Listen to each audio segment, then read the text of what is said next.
இந்தியாவுக்கும் சவுத் ஆப்பிரிக்காவுக்கும் அப்படி என்னதான் வித்தியாசம்? இவங்கனால பண்ண முடியறது ஏன் இவங்கனால பண்ண முடியல? சவுத் ஆப்பிரிக்கா அடிக்கிறாங்கப்பா நம்ம ஊர்ல வந்து, சவுத் ஆப்பிரிக்கா எடுக்கிறாங்கப்பா நம்ம ஊர்ல வந்து விக்கெட்டு, ஏன் நம்மளால முடியலன்ற இந்த கேள்விகளுக்கு 5 முக்கியமான வித்தியாசங்கள் இந்தியாவுக்கும் சவுத் ஆப்பிரிக்காவுக்கும் என்ன இருந்திருக்கு இந்த சீரீஸ் நடந்த இந்த 2 மேட்சஸ்ல இருந்து அப்படின்றத அந்த வீடியோ பார்க்க போறோம். Boys and girls and my dear buddies, hi from Bala.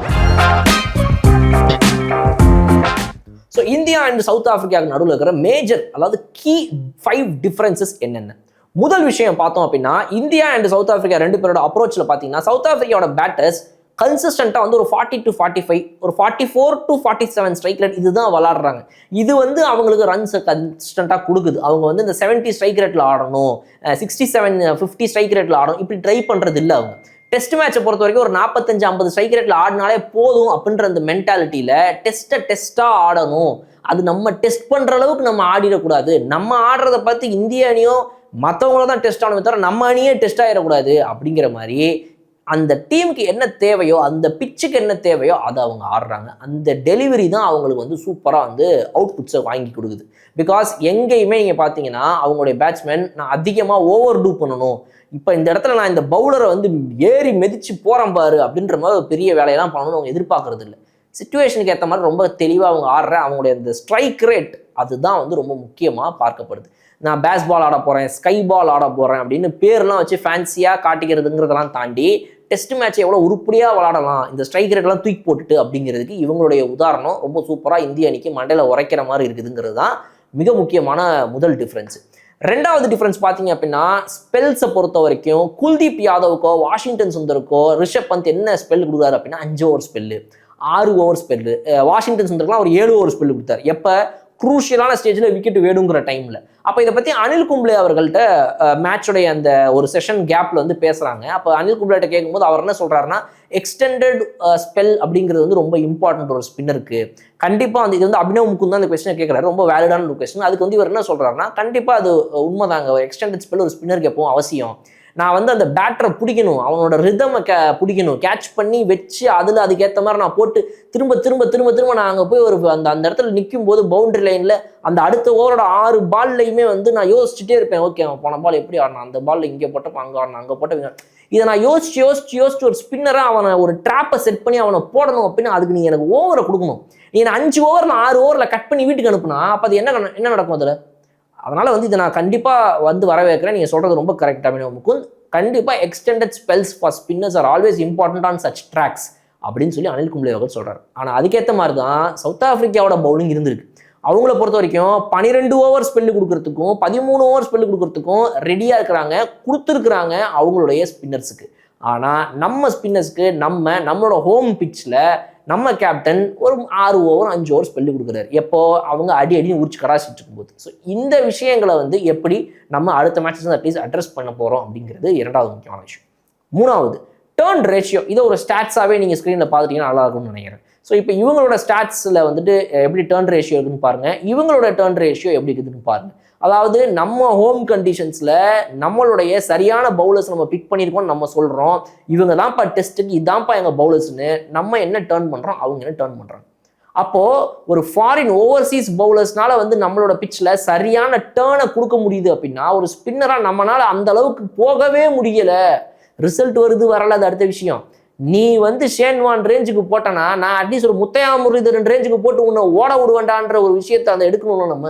அப்போ அந்த காம்படிஷனே நம்ம எடுக்காம, அது வந்து டீமோட பிளேயிங் லெவன்லேயும் இல்லை, கேப்டன்சி கிட்டையும் இல்லை, பிளேயர்ஸ் கிட்டையும் இல்லை, அப்படிங்கும்போது எப்படி நமக்கு அவுட்புட் வரும்? ஸோ இப்போ இதுதான் நீங்கள் இந்த ஸ்க்ரீனில் பார்க்குற அந்த ஸ்டாட்ஸ் சொல்லக்கூடிய பதில்.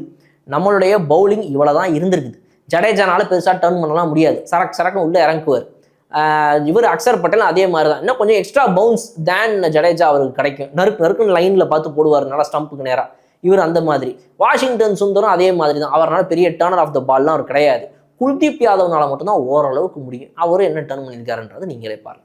அதனால் இந்த ஒரு ஸ்டாட்ஸ் தான் இந்த சீரீஸை மிக முக்கியமாக அவங்களுடைய ஸ்பின்னர்ஸ் மூலமாக சவுத் ஆப்பிரிக்கா பக்கம் எடுத்துகிட்டு போயிருக்குது அப்படிங்கிறதும் நம்ம இந்த கம்பேரிசனை பார்க்க வேண்டிய மிக முக்கியமான ஒரு விஷயம்.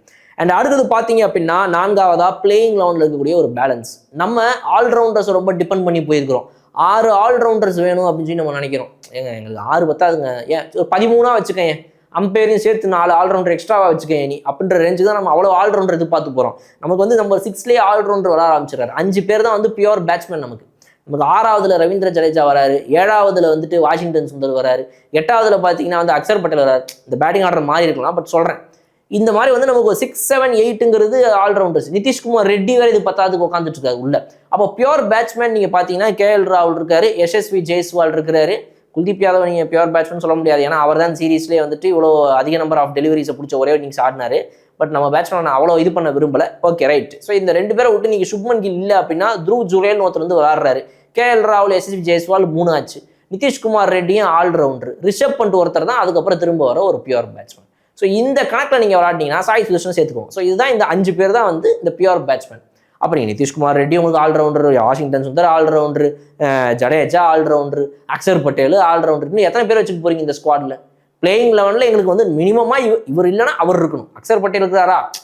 நிதிஷ்குமார் ரெட்டி இருக்கணும். நிதிஷ்குமார் ரெட்டி இல்லையா? அக்சர் பட்டேல் இருக்கும். ஸோ எப்படியாவது நான் வந்து இவ்வளோ பேரை உள்ளே கொண்டு வந்தேன் அவன்ற இந்த ஆல்ரவுண்டர்ஸ் மோகம் அப்படின்றது தான் நம்ம இந்திய அணி ஆக்சுவலாக கெடுக்குது.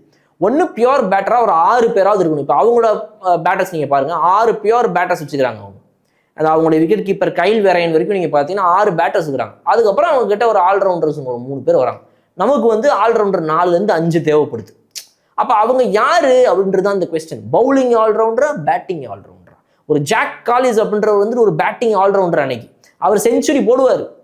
செஞ்சுரினா செஞ்சுரி, அழகான ஒரு செஞ்சுரியை போட்டு அந்த பக்கம் போயிட்டு 5 விக்கெட் எடுப்பார். அந்த மாதிரி பேட்டிங் ஆல்ரவுண்டர்ஸ் நம்ம டீமில் இருக்கிறாங்களா? இல்லை, இவங்கெல்லாம் bowling all rounders. Jadeja who is actually a bowler who can also bat. இந்த bowler who can also bat இப்போ நமக்கு அவசியம் இல்லை. Batter who can also bowl. ஒரு சச்சின் டெண்டுல்கர், ஒரு வீரேந்திர சேவாக், ஒரு சௌரவ் கங்குலி, அன்னைக்கு அவங்களாம் பார்ட் டைம் பவுலர்ஸ் கூட நீங்கள் சொல்ல முடியாது. கிட்டத்தட்ட அவங்களாம் ஆக்சுவலாக ஆல்ரவுண்டர்ஸ். அந்த மாதிரி ஒரு பார்ட் டைம் பவுலராக இருந்தாலுமே எந்த சுச்சுவேஷன்லாம் தேவைப்படுதோ அப்போலாம் நறுக்குன்னு வந்து பிரேக் த்ரூ கொடுப்பாங்க. அது நம்மகிட்ட இன்னைக்கு இல்லை. நம்மளோட டாப் 5 டாப் 6 யாருமே பவுலிங் போடுறதுக்கு இங்கே தயாராக இல்லை பவுலிங் போடாத ஆட்களை தான் நம்ம டாப் 6 வச்சுக்கலாம். இதில் நீங்கள் எப்படி வேணால் சொல்லிக்கோங்க. பட் ஆனால் நம்மக்கிட்ட அங்கே இல்லை. நம்ம இந்த 6, 7, 8, 9 இதுலேயே ஆல்ரவுண்டரை போட்டு இதனால் நம்மளுடைய பவுலிங்கிறது வந்து ரொம்ப வீக்கன் ஆகுது. குல்தீப் யாதவ்ன்ற ஒரு கோர் பவுலரை இந்த சீரீஸில் தான் கொடுக்குறோம். இல்லைனா நம்ம என்ன பண்ணுறோம்? ஜடேஜா அஸ்வின் இல்லையா, ஜடேஜா வாஷி இல்லையா, ஜடேஜா வாஷி அக்சர், இப்படி தான் இவங்களோட ஆப்ஷன் இருந்துச்சு. இன்னைக்கு தான் குல்தீப் யாதவ் பக்கம் கண்ணு திரும்பி இருக்குது ஒரு பக்கமாக இவங்களுக்கு. அதனால இந்த பிரச்சனைகளை நம்ம எப்படி சமாளிக்க போகிறோம், நம்ம பிளேயிங் 11 பேலன்ஸை எப்படி கொண்டு வர போகிறோம் அப்படிங்கிறது தான். நம்மளோட பிச்சில் சவுத் ஆப்பிரிக்காக்காரன் வந்து 3 ஸ்பின்னர் அழகாக பயன்படுத்தி அதில் செனுரன் முத்துசாமி ஒரு ஆல்ரவுண்டர், கேஷவ் மகாராஜ் ஒரு ஆல்ரவுண்டர், அவங்க பேலன்ஸ் எப்படி இருக்குது பாருங்க. ஸோ அந்த பேலன்ஸ் நம்மளால எப்படி ஸ்ட்ரைக் பண்ண முடியல? இவ்வளோ பேர் இருக்கிற இந்த டீமில் நம்மளால எப்படி ஒரு பெஸ்ட் பிளேயிங் லெவன் கொடுக்க முடியல, பெஸ்ட் காம்பினேஷனில் இந்த பிச்சுக்கு கொடுக்க முடியலன்றதே ஒரு கேள்வி. அப்போ இதுக்கு பொறுப்பெடுத்துக்க போகிறது யார்? BCCI மேனேஜ்மெண்ட் செலெக்ஷனா, இல்லை செலெக்ஷன் கமிட்டி இல்லாமல் நம்ம கோச் இந்த பொறுப்பெடுத்துக்க போகிறாரா அப்படின்ற இந்த கேள்வி தான் வந்து நம்மளுடைய இந்த வீடியோவை கடைசியாக அடுத்த கட்ட இடத்துக்கு எடுத்துகிட்டு போகுது. 5வது முக்கியமான டிஃப்ரென்ஸ் இந்த 2 டீமுக்கு என்ன அப்படின்னா, அவங்க டெஸ்ட்டுக்கு கொடுக்குற இம்பார்ட்டன்ஸ், அவங்க டெஸ்ட் மேட்சை கொடுக்குற ரெஸ்பெக்ட், அவங்க டெஸ்ட் மேட்சை எந்த அளவுக்கு டெடிக்கேட்டடாக அப்ரோச் பண்ணுறாங்க, இதுதான் மிக முக்கியமான விஷயம். அது நம்ம இந்திய அணிக்கிட்ட இருக்குதா அப்படின்னா இல்லை. நம்ம ஆப்பனன்ஸே ரெஸ்பெக்ட் பண்ணுறதில்ல, அப்புறம் எப்படி கேமை ரெஸ்பெக்ட் பண்ணுவோம்? சவுத் ஆப்பிரிக்கா போட அவனெல்லாம் போட்டு அடிச்சு நவுத்திடுவோம். பெரிய அதுக்கு இது வேற ஆடே நீங்கள் பார்த்தீங்கன்னா நம்ம எவ்வளோ திமிராகிறோன்றதை காட்டுது. அவங்க வேணும்னா சாம்பியன்ஸாக இருக்கலாம், அவங்க வேணும்னா கப்போட இங்கே வரலாம், ஆனால் நம்ம ஊரில் நம்ம தான் கெத்துன்னு சொல்லிட்டு இந்த ஸ்டார் ஸ்போர்ட்ஸில் ஆடெல்லாம் வருது. முதல்ல இந்த திமிரை நம்ம அடக்கி குறைக்கணுன்ற நம்ம தான் நம்பர் 1. BCCI தான் இன்னைக்கு வந்துட்டு ஒரு ICCக்கே வந்து ஒரு 70% 80% ரெவன்யூவே கொடுக்குது.